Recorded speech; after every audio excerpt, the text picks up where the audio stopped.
तो सबसे पहले अभी यहाँ पे ना सारे के सारे हम हार्मफुल इफेक्ट्स देख रहे हैं। जितने भी कल हमने केमिकल्स अपने देखे थे उनकी क्वांटिटीज हमने देखी थी, अब उन्हीं केमिकल्स के जितने भी नुकसान है वो अब सब यहाँ पे देख रहे हैं। सबसे पहला हमारे पास में अमोनियम। अमोनियम और अमोनिया दोनों एक ही चीज, डिफरेंस क्या है वो देखो यहाँ पे। अमोनियम जो होता है वो आयोनाइज्ड अमोनिया होता है, ये होता है आयोनाइज्ड अमोनिया। अब आयोनाइज्ड अमोनिया का मतलब क्या होता है?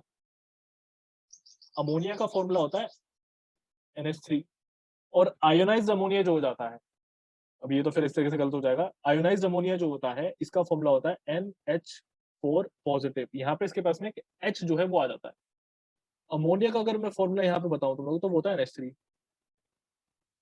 ये होता है NH3। तो इसके पास में जब एक H पॉजिटिव आ जाता है तो ये अमोनियम बन जाता है, चीज वही है। ठीक है, काम सारे वैसे ही करेगा। तो अब यहाँ पे क्या है, सबसे पहला point, results in corrosive damage to mouth, throat and stomach if swallowed। तो अगर हम इसको पी लेते हैं तो फिर ये कोरोसिव डैमेज यानी कि ये जला देता है अंदर से, ठीक है, जलन कर देता है। ये है दूसरा। Splashing into eyes can cause temporary और परमानेंट ब्लाइंडनेस, यानी कि अगर ये तुम्हारी आंखों में गिर जाए तो टेम्पररी या फिर परमानेंट ब्लाइंडनेस हो सकती है। नेक्स्ट, अमोनिया जो है वो पानी के अंदर, कैसे पानी के अंदर, कंटेमिनेटेड जो पानी होता है उसी के अंदर मिलता है। और कंटेमिनेटेड भी कैसे, तो ये जिस पानी में सीवेज जा रहा होगा, फर्टिलाइजर जा रहा होगा, वही पानी में मिलेगा। ठीक है। अब इसके बाद नेक्स्ट देखो, कैल्शियम। कैल्शियम तो देख करके भैया हमें ऐसा लगता है कि भाई अच्छी चीज है, कैल्शियम से क्या नुकसान हो सकता है, लेकिन कैल्शियम को देखो भी, कैल्शियम में क्या होता है, ये हाइपर कैल्शियमिया कर देता है, हाइपर कैल्शियमिया कर देता है। अब हाइपर कैल्शियमिया में क्या होता है कि जो सेंट्रल नर्वस सिस्टम होता है वो अफेक्ट हो जाता है। ठीक है। दूसरा, किडनी स्टोन्स की पॉसिबिलिटी बढ़ जाती है यहाँ पे। तो कैल्शियम के नुकसान ये है। हार्ड वाटर की अगर मैं बात करूं, कल हमने हार्ड वाटर के बारे में पढ़ा था, तो हार्ड वाटर दो चीजों से मिलकर के बनता है, ये सब तो तुम लोगों को पता ही होगा कि भैया कैल्शियम और मैग्नीशियम दोनों चीजें जब इन्वॉल्व होती हैं तो वो हार्ड वाटर हो जाता है। हार्ड वाटर से वैसे तो हमारे पास में कुछ नुकसान नहीं होता है, हेल्थ को लेके कुछ ज्यादा नुकसान नहीं होता सब है, लेकिन होता क्या है कि ये हमारी स्किन को ड्राई कर देता है, हेयर को ड्राई कर देता है। ठीक है, ये नुकसान इसके बस होता है। ठीक, इतनी सी चीज। अब क्लोराइड पे आ जाओ, नेक्स्ट हमारा क्लोराइड है यहाँ पे। अब क्लोराइड पे क्या है, जैसे कि मैं बता रहा था कि ऊपर कैल्शियम की वजह से हमारे पास क्या आया था, हाइपर कैल्शियमिया आया था। यहाँ पे हमारे पास में आ रहा है हाइपर क्लोरेमिया, क्लोराइड की वजह से। अब ये क्लोरेमिया क्या होता है, ये एक ऐसा डिसऑर्डर होता है जिसमें हमारा कोई भी जो भी इंसान होगा उसके ब्लड में क्लोरीन या फिर क्लोराइड जो होता है वो बहुत बढ़ जाता है। ठीक है, हाइपर क्लोरेमिया में क्या होता है कि ब्लड के अंदर जो क्लोराइड की जो अमाउंट है वो बढ़ जाती है। अब क्लोराइड की अमाउंट बढ़ जाने से हमारे पास क्या नुकसान है, तो ये देखो, यहाँ पे हाई बीपी होता है उसकी वजह से, ये रहा पहला point, high BP, muscle weakness, ठीक है, इरेगुलर हार्ट रेट, कंफ्यूजन रहती है, कंसंट्रेट नहीं कर पाते। नेक्स्ट इसके बाद में हमारे पास में नंबनेस और टिंगलिंग। नंबनेस यानी कि जैसे तुमने अब बहुत बार देखा होगा कि हमारे बॉडी का बहुत सा पार्ट जैसे कि हाथ है, सो जाते हैं उसको कहते हैं ना भैया सो गए, तो वो नंबनेस होता है, फील नहीं होता हमें हाथ पैर हमारे। तो इस तरह की चीजें हो जाती है। अब फ्लोराइड में अगर देखें, अब आ जाता है हमारे पास नेक्स्ट फ्लोराइड, जैसे कि मैंने बताया था बहुत खतरनाक होता है। फ्लोराइड की वजह से एक अच्छी चीज तो ये होती है, फ्लोराइड पानी के अंदर होना चाहिए। फ्लोराइड अगर पानी के अंदर होगा लेकिन लिमिटेड क्वांटिटी में, अगर फ्लोराइड पानी में लिमिटेड क्वांटिटी में है तो टूथ डीके नहीं होता, टूथ डीके नहीं होता। लेकिन अगर ये लिमिटेड क्वांटिटी से ज्यादा हो जाए तब क्या होता है, तब बोन और स्केलेटल फ्लोरोसिस हो जाता है। जैसे मैंने कल बताया था, क्या होता है ये, इसमें जो हमारी बोन्स होती हैं वो अंदर से डीके होनी शुरू हो जाती हैं, गलनी शुरू हो जाती है। तो ये चीज होती है फ्लोराइड की वजह से। नेक्स्ट अब हमारे पास में फ्री फ्री क्लोरीन। अब फ्री क्लोरीन जो है इसकी वजह से हमारे पास में होता है अस्थमा, फूड एलर्जीज हो जाती हैं, ब्लैडर के कैंसर हो जाते हैं, सोर थ्रोट हो जाते हैं। तो इस तरह की चीजें हमारे पास क्लोरीन से होती हैं। तो इसीलिए जो क्लोरीन है वो लिमिटेड अमाउंट में डाला जाता है। ठीक है, वैसे तो क्लोरीन एक ऐसी चीज है कि तुमने अगर उसको पानी में डाल दी और कुछ टाइम, मान लो उसकी जो क्वांटिटी है थोड़ी सी ज्यादा हो गई, तो तुम उस पानी को ना कुछ टाइम के लिए छोड़ दो। तो जैसे तुम उस पानी को कुछ टाइम के लिए छोड़ दोगे, वो जो क्लोरीन उसके अंदर होगा वो नॉर्मल हो जाएगा। क्लोरीन की अच्छी चीज ये होती है। लेकिन अगर तुरंत से तुमने पिया, क्लोरीन तुम्हारी बॉडी में गया, तो ये जितने भी नुकसान है ये तुरंत नहीं होते, ये लॉन्ग टर्म में होते हैं, ये सब भी लॉन्ग टर्म में होते हैं। मतलब तुमने पिया पिया क्लोरीन वाला पानी पीते रहे पीते रहे पीते रहे, लॉन्ग टर्म में फिर ये नुकसान होंगे। ठीक है, ये चीज होती है। अब यहाँ पे आ जाओ नाइट्रेट पे। अब नाइट्रेट से भी बहुत सारे जो है नुकसान होते हैं, जैसे कि ब्लू बेबी सिंड्रोम, यही सबसे बड़ा नुकसान है। ब्लू बेबी सिंड्रोम क्या होता है, ये जो छोटे बच्चे होते हैं ना, उनके अंदर जो ब्लड होता है, ब्लड का काम क्या होता है भैया? ऑक्सीजन को सप्लाई करना। डिफरेंट बॉडी पार्ट्स में ऑक्सीजन सप्लाई करता है ब्लड।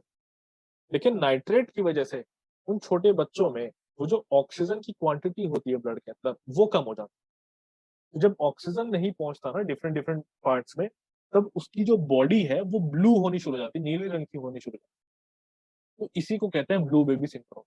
और इसका ना एक नाम और होता है, ब्लू बेबी सिंड्रोम को एक नाम से और जाना जाता है, मैथमोग्लोबिनेमिया। हाँ, ये इसका एक और नाम है।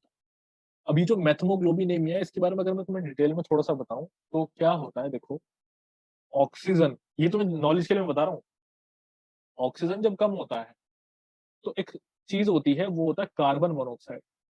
तो जैसे ही ब्लड में ऑक्सीजन कम होगा कार्बन मोनोऑक्साइड बढ़ जाएगा। तो ये कार्बन मोनोऑक्साइड ना ब्लड में मिलके ये बनता है हेमोग्लोबिन में, और हेमोग्लोबिन में मिल जाता है ये, और ये बनाता है फिर मैथमोग्लोबिन, और यही होता है ब्लू बेबी सिंड्रोम। ठीक है, चलो अब इसके बाद में हमारे पास में सल्फेट्स हैं। अब सल्फेट से क्या नुकसान है हमारे पास में? सल्फेट की, सॉरी, सल्फेट जो है इसके बारे में तुम बताओ। हमने जो लिमिट लिखी थी वो लिखी थी 200 मिलीग्राम पर लीटर। लेकिन बहुत सी जगह पे सल्फेट की जो लिमिट है वो 250 मिलीग्राम पर लीटर है, तो मैंने यहाँ पे लिख दिया उस चीज को। तो तुम लोग वहां पे करेक्शन कर लेना, कहीं पे 200 है, कहीं पे 250, तो स्लैश करके कर लेना 250 भी। ठीक। अब सल्फेट की वजह से क्या होता है, सवेयर डायरिया हो जाता है और फिर डेथ भी हो जाती है। तो ये इसके कुछ नुकसान। तो जितने भी नुकसान थे वो जो केमिकल्स हमने पढ़े थे कल, उनके नुकसान जितने भी थे वो सब हमने यहाँ पे देख लिए। अब जो चीजें हम यहाँ पे देखेंगे, आज हम न्यूमेरिकल भी कुछ करेंगे।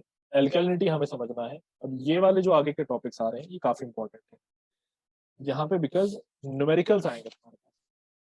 तो अब हमें समझना है, सबसे पहले तो एक हमारा रह गया था टोटल डिजॉल्व्ड सॉलिड्स। हमने सिर्फ टोटल डिजॉल्व्ड सॉलिड्स के बारे में कुछ कुछ चीजें पढ़ी थी। टोटल डिजॉल्व्ड सॉलिड्स के बारे में अब अगर हम और जानने की कोशिश करें तो यहाँ पे इसको निकाला कैसे जाता है, देखो वो थोड़ा सा मैं तुम लोग को और बता देता हूँ। तो जो टोटल डिजॉल्व्ड सॉलिड्स है ना, यहाँ पे जो भी तुम्हारा सॉलिड होगा, अभी मैं यहाँ पे लिख देता हूँ, सपोज ये कुछ भी सॉलिड है तुम्हारा, ये वही टोटल सॉलिड। ये ना पानी में जैसे ही ब्रेक होता है, पानी के अंदर होगा ब्रेक हो जाएगा, ब्रेक हो जाता है तो ये क्या करता है, ये एक तरीके से आयन की तरह बन जाता है। फिर ये क्या करता है, ये इलेक्ट्रिसिटी को ना कंडक्ट करता है। क्या करता है, ये इलेक्ट्रिसिटी कंडक्ट करने में, ये इलेक्ट्रिसिटी कंडक्ट करनी शुरू कर देता है। अब होता क्या है कि जितने ज्यादा हमारे पास में ये आयंस प्रेजेंट होंगे उतनी ज्यादा इलेक्ट्रिसिटी कंडक्ट होगी। तो हमने ना इसको डिटरमाइन करने का एक यही तरीका बना लिया था कि इलेक्ट्रिकल कंडक्टिविटी के अकॉर्डिंगली हम इसको क्या कर रहे थे, हम निकाल लेते थे कि हमारे पास में टोटल डिजॉल्व सॉलिड्स कितने। आई गेस यहां तक सभी को बात समझ में आ रही है कि जो सॉलिड है पानी में गया, ब्रेक हुआ, आयन से ब्रेक हुआ, आयन से ब्रेक हुआ तो उसने इलेक्ट्रिसिटी कंडक्ट करनी शुरू कर दी। अब जितनी इलेक्ट्रिसिटी कंडक्ट करेगा तो सीधी सी बात है उतने ज्यादा आयंस होंगे हमारे पास। उतने ज्यादा आयंस होने का मतलब है उतने सारे सॉलिड्स हमारे पास। तो इस तरीके से हमें पता चल जाता है। तो हम क्या करते हैं, इलेक्ट्रिकल कंडक्टिविटी निकाल लेते हैं, यानी कि कितना करंट वो पास हो रहा है उसके अंदर, पानी के अंदर। उस समय पता चल जाता है कि भैया इतना सॉलिड इसके अंदर होगा। ये तरीका है। अब देखो फिर इसके लिए लिखते हैं थोड़ा सा, क्या फॉर्मूला होता है, क्या मतलब जो यूनिट्स होती हैं, ये सब आता है एग्जाम, एमसीक्यू में आता है। देखो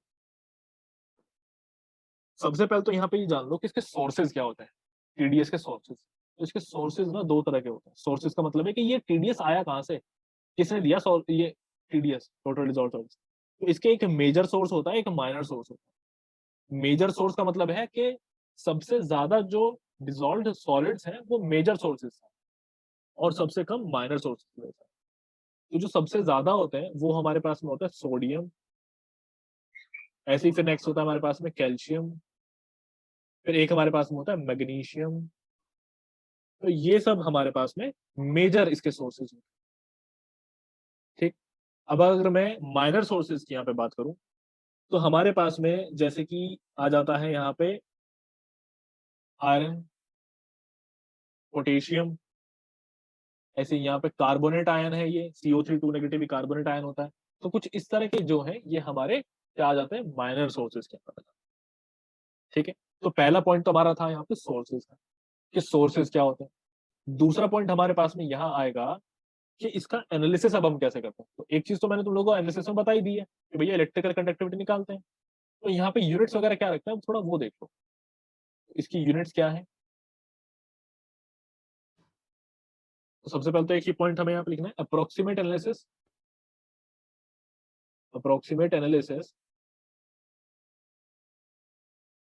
इज डन बाय। तो जो अप्रोक्सीमेट एनालिसिस होता है, अब इसका मतलब क्या है अप्रोक्सीमेट एनालिसिस का? एनालिसिस जो हम कर रहे हैं वो अप्रोक्सीमेट है, एग्जैक्ट नहीं है, ठीक है ना। एग्जैक्ट एनालिसिस का मतलब है कि एग्जैक्ट वैल्यूज हमें मिल जाती हैं, अप्रोक्सीमेट का मतलब है कि हमें कुछ कुछ मिलती हुई वैल्यूज मिल जाती हैं, थोड़ा बहुत जो है अंतर रहता है असली वैल्यू में और निकाली गई वैल्यू में, वो है अप्रोक्सीमेट एनालिसिस। तो यहाँ पे है approximate analysis is done by electrical conductivity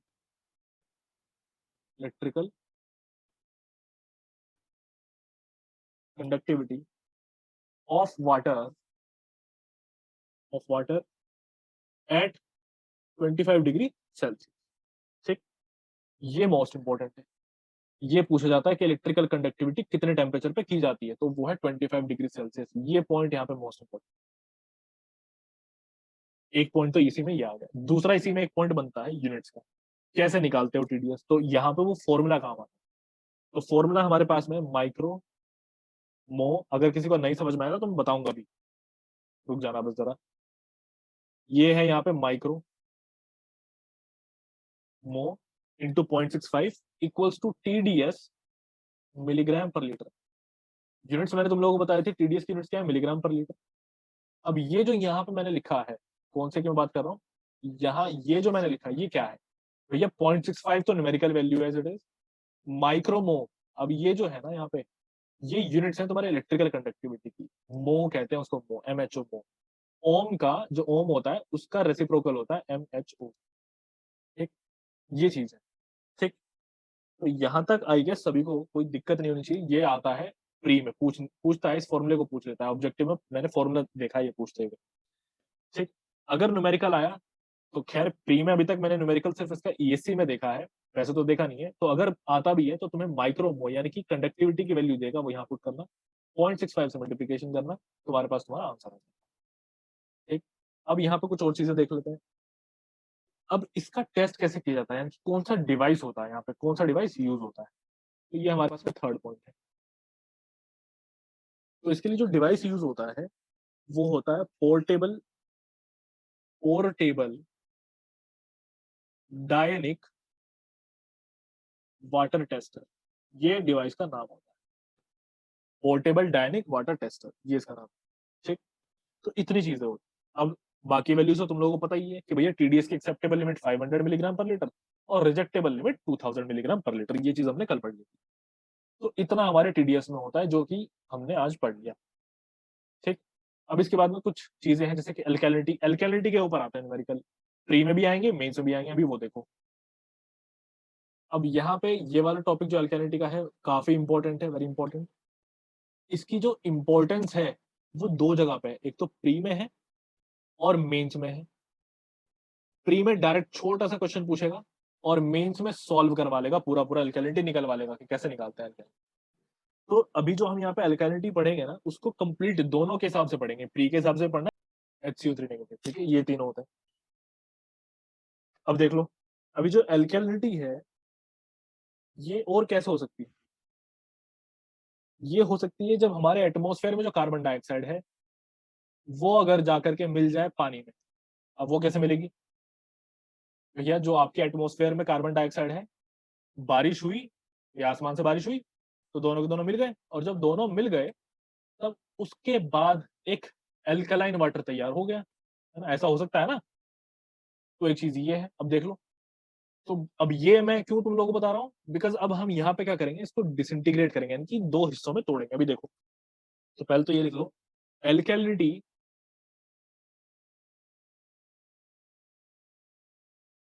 can also be caused be caused when atmospheric CO2, when atmospheric CO2 यानी कि वो कार्बन डाइऑक्साइड जो हवा में है ना, मिक्स हो जाती है पानी में, mix in water, mix in water. तो ये चीज है। अब इसके बाद में देखो, अब हम क्या करते हैं, इसको मिक्स करते हैं। कैसे मिक्स करते हैं भाई, पानी में अपना कार्बन डाइऑक्साइड को मिक्स करते हैं और देखते हैं क्या बनता है। फिर जो बनेगा उसको भी हम क्या करेंगे, डिकम्पोज करेंगे, अभी देखते रहो।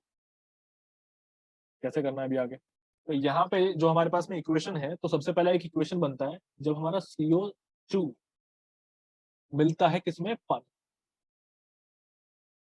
तो यहाँ पे हमें मिल जाता है H2CO3।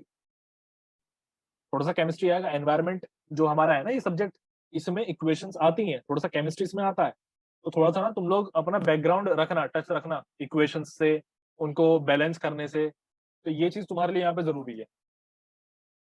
नेक्स्ट देखो सेकंड, H2CO3 हमारे पास में है। ये जो अभी H2CO3 बना इसकी मैं बात कर रहा हूँ, ये जो यहाँ पे बना इसको मैं यहाँ पे लेकर के आ गया। अब ये जब दो हिस्सों में बढ़ता है, यानी कि जो आयंस की फॉर्म में बढ़ता है, तो ये कैसे ब्रेक होता है आयंस की फॉर्म में। तो एक हमारे पास होता है H पॉजिटिव और एक होता है हमारे पास में HCO3 नेगेटिव, एक ये हो जाता है। अब क्या होगा, नेक्स्ट थर्ड इक्वेशन क्या बनेगी, अब इसको ले आओ HCO3 नेगेटिव को। तो ये जो HCO3 नेगेटिव है ये फिर से ब्रेक होता है। कैसे ब्रेक होता है ये जब ब्रेक होगा तो हमें यहाँ पे मिलेगा H पॉजिटिव एक बार और, ये H मैंने अलग कर दिया, प्लस CO3 2 नेगेटिव, एक मेरे पास ये आ जाता है। ठीक, अब आगे देखो एक चीज, अब ये जो मेरे पास यहाँ पे CO3 2 नेगेटिव आया है ये वाला, अब इसको ले लो फोर्थ इक्वेशन। तो यहाँ पे है CO3 2 नेगेटिव। अभी देखो ये जो आयन मुझे मिला है ना CO3 2 नेगेटिव, इसको अगर फिर से पानी मिल जाए, और होता है ऐसा, पानी में ही तो हो रहा है सब कुछ, डिसइंटीग्रेशन कहाँ हो रहा है, पानी में ही हो रहा है भैया। पानी में हमारा ये बना, पानी में फिर ये डिसइंटीग्रेट हुआ, फिर ये आया, फिर आगे आएगा। अभी देखो तो यहाँ पे हमें क्या मिल जाता है, यहाँ पे हमें मिलता है OH नेगेटिव, और क्या मिलेगा अब देखो, तो ये हमें यहाँ पे मिल जाता है एक HCO3 नेगेटिव ऊपर मिला जो मैंने बॉक्स में बना दिया, एक CO3 2 नेगेटिव मुझे यहाँ पे मिला जो मैंने यहाँ पे बना दिया, और एक OH नेगेटिव मुझे यहाँ पे मिला जो मैंने यहाँ बना। ठीक है, तो ये यही थे हमारे पास में तीन, एक HCO3 नेगेटिव, एक CO3 2 नेगेटिव, एक OH नेगेटिव। तो यही हमारे मेजर कॉन्स्टिट्यूएंट्स थे अल्केनिटी। अब क्या है यहाँ पे, मैंने ये बताया कि ये आए कैसे हैं। अभी देखो इन्हीं के बेसिस पे आगे इक्वेशंस बनते हैं। तो यहाँ पे एक बात मैं तुम बता दूं, जो फोर्थ इक्वेशन हमारी बनी है ना, कौन सी फोर्थ इक्वेशन, ये वाली, ये इरिवर्सिबल है। ये वीक रिएक्शन होती है, मतलब ये होती ही नहीं, पहली बात तो ये होती नहीं। फिर होता क्या है कि यहाँ पे ना जो हमारे पानी में एल्गे होते हैं, अगर इसको एल्गे मिल जाए तो ये रिएक्शन को आगे फॉरवर्ड कर देते हैं। ठीक है, आगे फॉरवर्ड कर देते हैं और हमें क्या मिल जाता है यहाँ पे, OH नेगेटिव मिलता है अगर एल्गे पानी में है। तो ये चीज है, इसको याद रखना। ये रिएक्शन बहुत वीक होती है, अगर इसको एल्गाई मिल जाए तो फिर ये हमें OH नेगेटिव देता है। इसके लिए यहाँ पे लिख लो, fourth reaction is a weak reaction, is a weak reaction, but but utilization of HCO3 negative by algae in water, algae in water drive the reaction to right, drive the reaction to right, reaction जो है right side में हो जाती है। ठीक, and OH negative accumulate, और जो OH negative है वो हमें मिल जाता है इकट्ठा होकर, एंड OH नेगेटिव, इस तरीके से ये होता है। तो ये अब बन जाती है irreversible, that is it becomes irreversible. इसको यहां से हटा लो, फिर एक मार्क जो है ये हटा लो, that is it becomes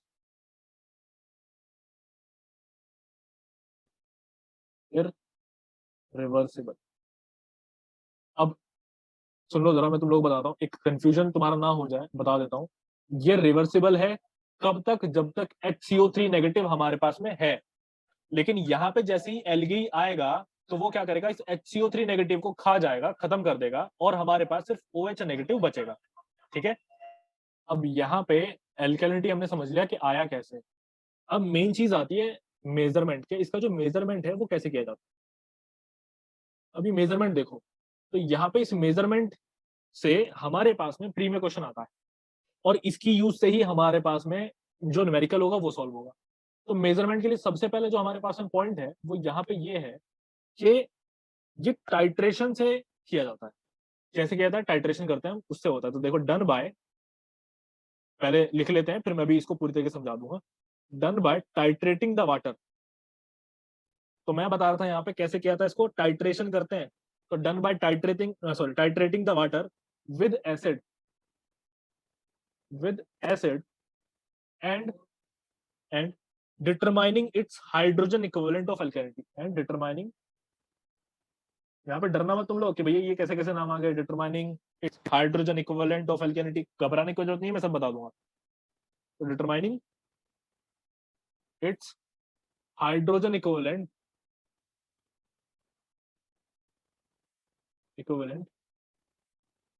of alkalinity, ये होता है, ठीक है। अब इसका मतलब क्या है, आप समझो। थोड़ा सा तुम लोगों को टाइट्रेशन के बारे में बताता हूँ अगर नहीं पता हो तो। टाइट्रेशन में क्या होता है ना, ड्रॉप बाय ड्रॉप न्यूट्रलाइज किया जाता है। मतलब सपोज करो कि मेरे पास में नीचे एक यहाँ पे सैंपल है, ये जो मैंने बनाया ये एक कोई भी वेसल है और उसके अंदर सैंपल मेरा पड़ा हुआ है। तो ऊपर से मैं क्या करूंगा ना, ऊपर से पिपेट के थ्रू, एक पिपेट डिवाइस होता है, उसके थ्रू मैं ना ड्रॉप बाय ड्रॉप, एक एक ड्रॉप, ये जो तुम देख रहे हो ये ड्रॉप है, एक एक ड्रॉप डालता हूँ किसके अंदर, इस सैंपल के अंदर। ये जो तुम यहाँ पे देख रहे हो सैंपल है तुम्हारा, तो इसके अंदर डाली जाती है एक एक बूंद। और फिर क्या करते हैं, यहाँ पे इसके अंदर ना हम एक इंडिकेटर डाल करके रखते हैं। ये यहाँ पे एक इंडिकेटर होगा, ये रहा इंडिकेटर। अब होता क्या है कि पिपेट से तुम्हारी जितनी भी ड्रॉप्स गिरेंगी, तुम्हें यहाँ पे मार्किंग होती है, वो पता चलता रहता है कि भैया अच्छा इतने एमएल गिर चुका है। और जैसे ही सैंपल में कलर चेंज आया तो तुम्हें पता चल गया, क्या पता चल गया, कि भैया हमारा जो एल्कलाइन वाटर था वो अब न्यूट्रल हो चुका है। समझ रहे हो ना मैं क्या कह रहा हूँ, दोबारा बताता हूँ। पिपेट एक डिवाइस होता है, उससे ड्रॉप बाय ड्रॉप ऊपर से डाला जाता है, इसी प्रोसेस को टाइट्रेशन कहा जाता है। ये जो ड्रॉप बाय ड्रॉप डालते हैं ना, इसको टाइट्रेशन कहते हैं। तो एक एक बूंद में डाल रहा हूँ किसके अंदर, सैंपल के अंदर, जो भी मेरा पानी का सैंपल होगा उसमें। सैंपल मेरा क्या है, एल्कलाइन है अभी। ऊपर से मैं एसिड की ड्रॉप डाल रहा हूँ, ये जो ड्रॉप हमारी गिर रही है एसिड ड्रॉप है। और एसिड ऐसे नहीं एकदम स्ट्रॉन्ग एसिड, इसको भी हम न्यूट्रलाइज करके रखते हैं थोड़ा सा, सॉरी डाइल्यूट करके रखते हैं थोड़ा सा, न्यूट्रलाइज बोल दिया मैंने। अब एसिड की बूंदें इसमें गिर रही है, एल्कलाइन वाटर है, इसके अंदर मैं एक इंडिकेटर डाल के रखूंगा, ये रहा यहाँ पे मेरा इंडिकेटर। तो यहाँ पे एक सर्टेन वैल्यू पे एसिड जो हमने डाला है, मेरा जो सैंपल है वो अल्कलाइन से क्या हो जाता है, न्यूट्रल हो जाता है। तो मुझे पता चल जाएगा कि भैया टाइट्रेशन मेरा हो चुका है। यहां तक बात सभी को समझ में आ रही होगी, कोई डाउट नहीं है यहां तक, एक बार बता दो जरा।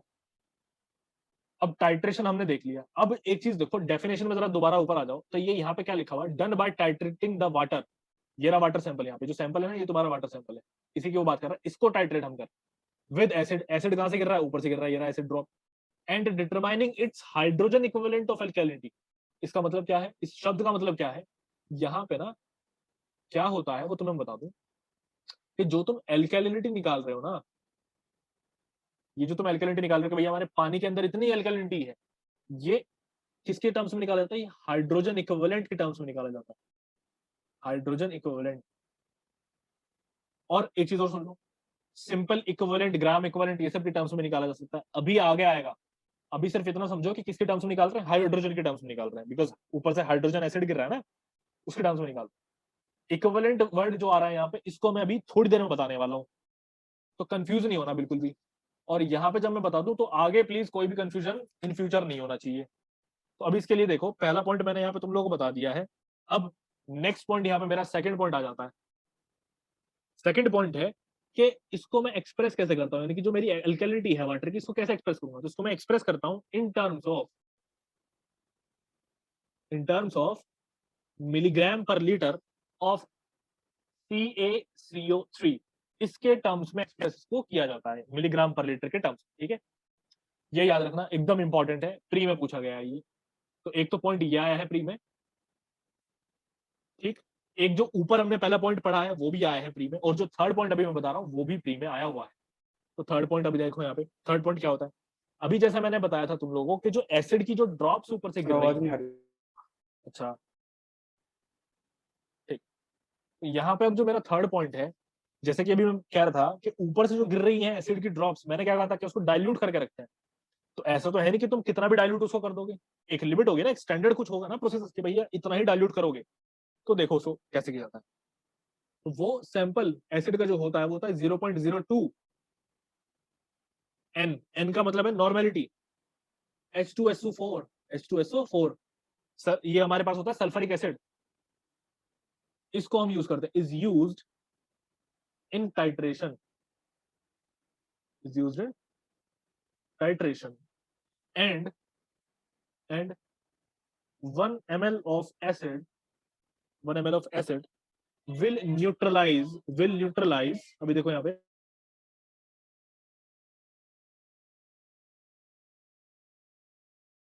will neutralize 1 milligram of alkalinity as CaCO3। तो अब देखो इसको पॉइंट को दोबारा पढ़ लो। H2SO4 कितना कितना डाइल्यूटेड होता है, 0.02 N नॉर्मेलिटी में होता है वो, ठीक है, उसको यूज करते हैं। अब रूल क्या कहता है, अब यहाँ पे जितना हम, अगर हम इतना डाइल्यूट उसको कर देंगे ना, तो फिर अब क्या हो जाता है कि 1 ml जो हमारा एसिड है वो हमेशा बराबर होता है 1 मिलीग्राम ऑफ एल्कलिनिटी के।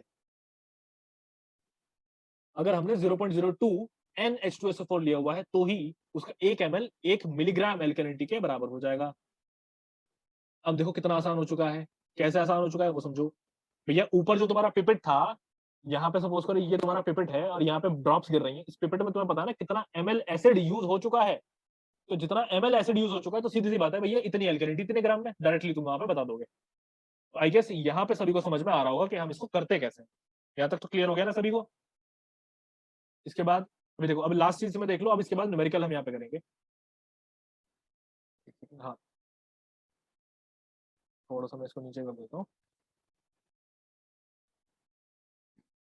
इसके बाद हमारे पास में आ जाता है यहाँ पे, एक सेकंड बस ये नीचे स्क्रॉल होता है। हाँ, हाँ अभी देखो, अब यहाँ पे हम सीखते हैं कुछ चीजों को निकालना, जैसे कि हमारे पास में आता है इक्विवेलेंट वेट और ग्राम इक्विवेलेंट।